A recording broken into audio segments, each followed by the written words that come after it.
Hi, I'm Christina Malcolm, and this is Flasks for sand casting. So I'm going to show you about the different styles of casting flasks that you can buy for sand casting. But before I get started, let me just briefly tell you a little bit what a flask is.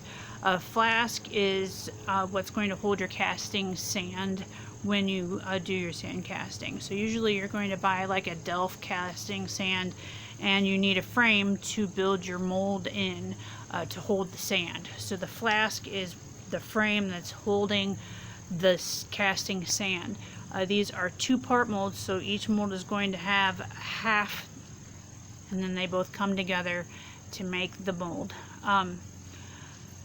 I started sand casting when I was in undergraduate school at the University of Akron. It is one of the first casting techniques that you learn in a formal education.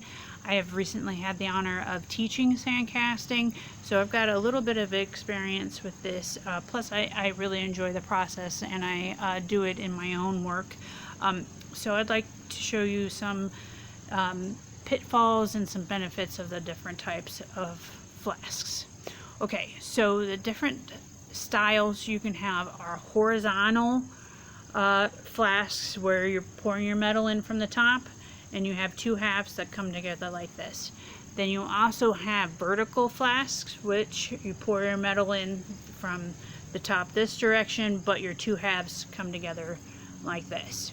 So the example of a vertical sand casting flask looks like this.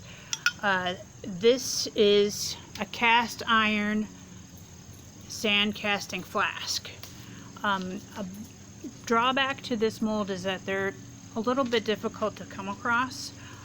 So if you're shopping for one of these, Google cast iron sand casting flask.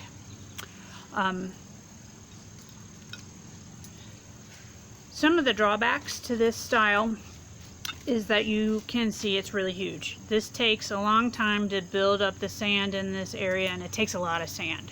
So that kind of, a lot of sand and a lot of detail, you're going to spend a little bit more time on this. However, with this bigger space, we have more space inside for casting.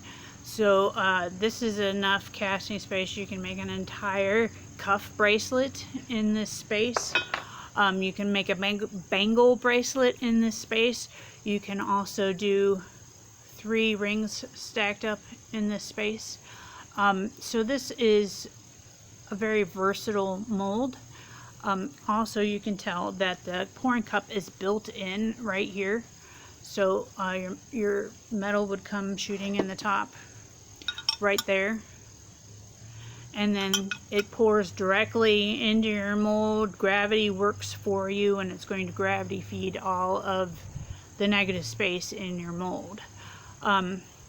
So again, drawbacks is that it's rare, and you're going to need to Google and spend some time finding this. Another drawback is that it takes a long time and a lot of sand to fill it. But on the plus side, you have a lot of room to make bigger pieces.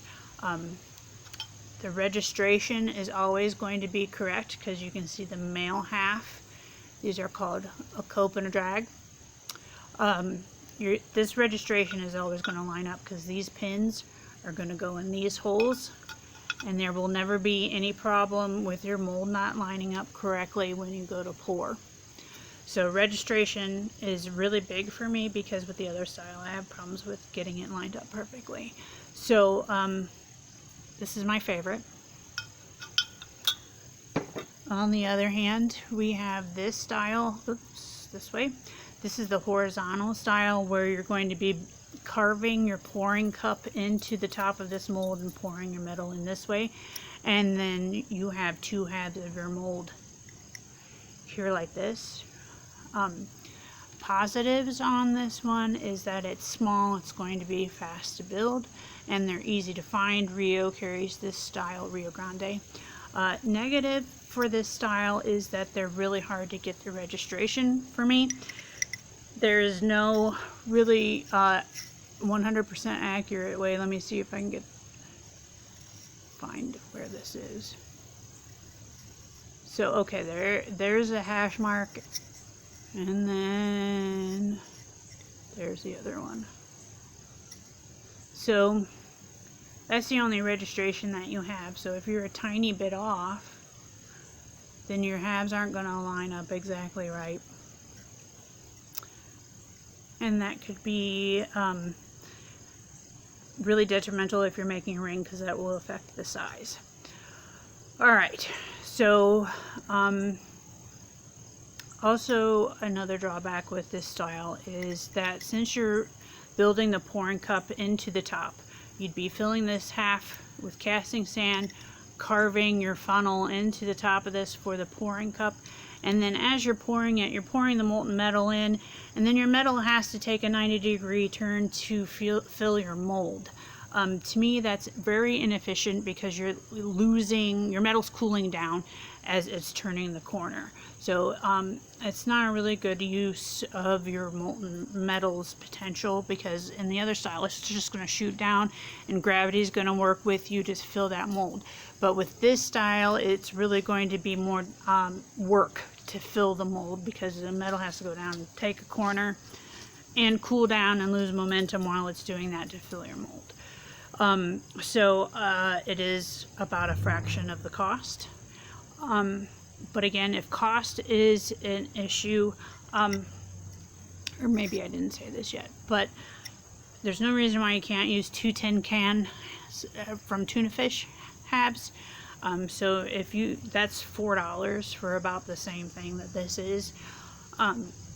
You would, if you want to go the tuna fish can route, all you need to do is make hash marks with a Sharpie marker along the edge of your mold, so you have registration marks when you are working with the halves. You're also going to have to tape your mold together with masking tape, but it's very doable if you're on a budget. Okay, I hope that helped, and if you have any questions, please feel free to email me. My email address should be attached to my YouTube account somewhere. It's fluxusmetalworks@gmail.com.